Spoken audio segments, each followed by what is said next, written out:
কিন্তু ওদের র্যাশের প্রবলেম হয়ে থাকে, সেটা ডক্টর বলে যে সারাদিন না পড়াতে। মানে এইগুলো হচ্ছে কি ঠান্ডা লাগা আর হচ্ছে কি বমি বারবার হওয়ার জন্য।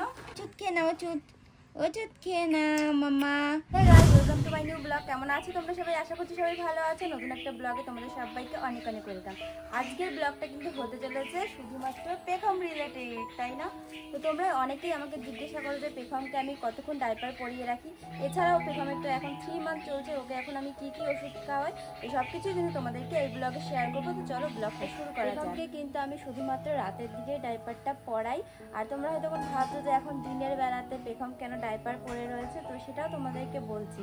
কি বলতো, এখন তো মানে বর্ষার সিজন, তো পেখম কালকে রাতের থেকে আজকে পর্যন্ত কিন্তু মানে সকাল পর্যন্ত মানে 1 গামলার বেশি মানে কাপড় ভিজিয়ে ফেলেছে সুচু করে।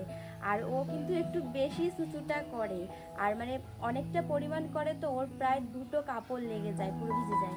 মানে একটা তো হচ্ছে কি সুচু করে ভিজিয়ে দেয়, আর একটা কাপড় লাগে সেটা দিয়ে কিন্তু মোছাতে হয়। মানে যখন সুচু করে একবারে 2টো কাপড় লাগে। তো এরকম করে কিন্তু মানে 1 গামলার বেশি কাপড় হয়ে গেছে।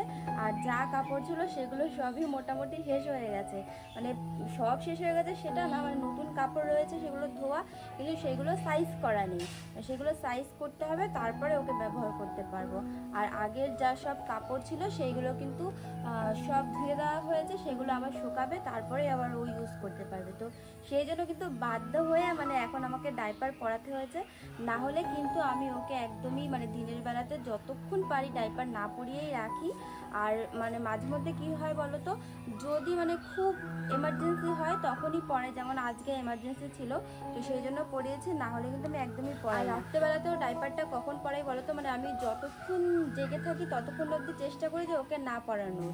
আর আমি যখনই মানে ঘুমাবো তার আগে আগে আমি কিন্তু পরিয়ে দিই। এবার কি বলো তো, সারা দিন থেকে রাত অবধি যদি ও মানে একটা বাচ্চা যদি ডাইপার পরে থাকে তাহলে কিন্তু ওদের র্যাশের প্রবলেম হয়ে থাকে, সেটা ডক্টর বলে যে সারাদিন না পরাতে, যে একটা টাইম পড়াও। তো সেই জন্য কিন্তু আমি যতটা টাইম পারি না পরিয়ে রাখার। তো তোমরাও সেটাও চেষ্টা করবা যে বাচ্চাদের একটু ডাইপার ফ্রি রাখার জন্য। পেখমকে এখন আমি ওষুধ খাওয়াতে বসছি। আর তোমরা অনেকেই জিজ্ঞাসা করো যে পেখমকে আমি এখন কি কি ওষুধ খাওয়াই রেগুলার। তো ওকে যখন ফার্স্ট ডক্টর দেখাতে গেছিলাম মানে প্রথম মান্থে, তখন কিন্তু ডক্টর ওকে দিয়েছিল এই যে A to Z, আর সাথে দিয়েছিল D3 মাস্ট, এই দুটো ওষুধ কিন্তু দিয়েছিল। তো তারপরে আমি যখন মানে ওর যখন 2nd মান্থ হলো তখন কিন্তু ডক্টরটা চেঞ্জ করেছিলাম। তো তারপরে উনি বলেছে যে A to Z টা আর খাওয়াতে হবে না, আর D3 মাসটা এটা মানে রেগুলারই খাওয়াতে হবে। 3rd মান্থে যখন পেখমকে নিয়ে ডক্টর দেখাতে গেলাম, ওর একটু ঠান্ডা লেগেছে আর সাথে একটু বমিও হচ্ছে বারবার, যেহেতু ঠান্ডা লেগেছে কফ উঠছে সেজন্য বারবার। মানে এগুলো হচ্ছে কি ঠান্ডা লাগা আর হচ্ছে কি বমি বারবার। মানে এটা তো নাকের ড্রপ, মানে এটা সব বাচ্চাদেরই দেয় কম বেশি। আর এটা বারবার দিতে বলেছে, যেহেতু একটু ঠান্ডা লেগেছে তাহলে নিঃশ্বাস নিতে একটু প্রবলেম হয়, তো সেই জন্য এটা বারবার দিতে বলেছে। তো ওকে কিন্তু আমি এই ওষুধগুলোই খাওয়াই আপাতত। এবার ওর যখন ঠান্ডাটা সেরে যাবে তখন কিন্তু এই 3টে ওষুধই বাদ হয়ে যাবে। আর এই A to Z টা তো এখন খাওয়াচ্ছি না আমি, শুধুমাত্র এই D3 মাস্ট এই ওষুধটাই কিন্তু চলবে। এই ওষুধগুলোই কিন্তু আমি পেখমকে খাওয়াই। তো এখন ওকে আরেকটা ওষুধ খাওয়াবো, মানে দিনে অনেকবারই খাওয়াতে হয়। এক একটা আছে 4 বার 3 বার 2 বার করে করে খাওয়াতে হয়। সবকিছু মানে বাচ্চাদের ওষুধ তো সবসময় মনে করে করে খাওয়াতে হয়, আর মেপে মেপে খাওয়াতে হয়। বেশিও খাওয়ানো যাবে না, আবার কমও খাওয়ানো যাবে না, একদম মানে ভালোভাবে বুঝে শুনে খাওয়াতে হয়, তাই তো মাম্মা? আর এদিকে দেখো পেখম খেলা করছে। মাম্মা, সবাইকে হ্যালো বলে দাও তো, হ্যালো বলে দাও। আর ওকে ওষুধ খাওয়ানোর পরে কিন্তু সব ড্রপারগুলো আমি ভালো করে ধুয়ে রাখি, না হলে ড্রপারের মধ্যে তো ওষুধ লেগে থাকে, পিঁপড়ে ধরার ভয় থাকে। পেখম, এই যে ওষুধ খেয়ে নাও, দেখি দেখি, ওষুধ খেয়ে নাও, ওষুধ খেয়ে নাও মামা, তুমি তো গুড গার্ল, এটা ধরে না, খেয়ে নাও খেয়ে নাও খেয়ে নাও, এই তো গুড গার্ল। এই ওষুধটা মনে হচ্ছে একটু মিষ্টি মিষ্টি, তাই খেয়ে নিল, একটুও ফেলেনি।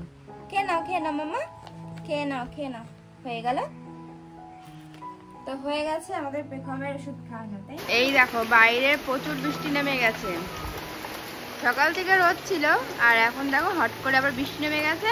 আর এই যে গোপালের জামা কাপড়গুলো ভিজছে, মানে এত জোরে বৃষ্টি নেমেছে যে ওগুলো আনতেই যেতে পারিনি। ওগুলো যদি আনতে যেতাম তাহলে তো ভিজে যেতাম, আর ওগুলো এমনিতেই ভেজা ছিল, সেই জন্য আর আনা হয়নি। বৃষ্টিটা কমলে তারপরে আবার ধুয়ে দিতে হবে জল দিয়ে। সকালবেলায় আজকে কি দিয়ে খাচ্ছি বলো তো? এই দেখো, রুটি আর মাংস দিয়ে খাচ্ছি। আর বাবা এদিকে কি দিয়ে খাচ্ছে বলো তো? এই যে সকালবেলা দুধ আর রুটি, দুধ রুটি দিয়ে খাচ্ছে। আর আমি তার পুরো অপোজিট, মানে সবাই কম বেশি রুটি আর মাংস দিয়ে খাওয়া হচ্ছে, আর বাবা বলেছে মাংস দিয়ে খাবে না, তাই জন্য দুধ আর রুটি দিয়ে দুধ আর রুটি, মানে এটা বাবা ভালো খায়। এই যে তোমার জন্য কি এনেছে মামা? এটা খেলনা এনেছে। এই দেখো, ওর মামা ওর জন্য জলেশ্বর মেলার থেকে এই খেলনাটা নিয়ে এসছে। আর এই খেলনাটা জানো তো খুব পছন্দ হয়েছে। আমি দেখাই এটা কিভাবে হয়। এই যে চাবি সিস্টেম দেখছে দেখছো বাবা, কি সুন্দর না? এই দেখো খেলনা, দেখো এই খেলনা নিউ সিস্টেম। তারা আরো করতে হবে। এই যে দেখেই যাচ্ছে খেলনাটাকে, ভালো লেগেছে মানে। ভালো লেগেছে মামা? মামা নিয়ে এসছে, পছন্দ তো হওয়ার কথা, তাই না? আর আজকে মাথায় কি উঠেছে, ফুল নাকি? বেগমের মাথায় ওই মানে বলো থেকে আমার যখন যেটা ইচ্ছা করে মন থেকে সেটাই আমি মানে টিপ পরিয়ে দিই। আচ্ছা, তো এখন এটা দিয়ে বেগম খেলা করছে, তো আমরা বাইরে একটুখানি খেলা করছি, তাই না? তো চলো আমরা খেলা করতে থাকি। সবাইকে টাটা, বাই বাই। টাটা।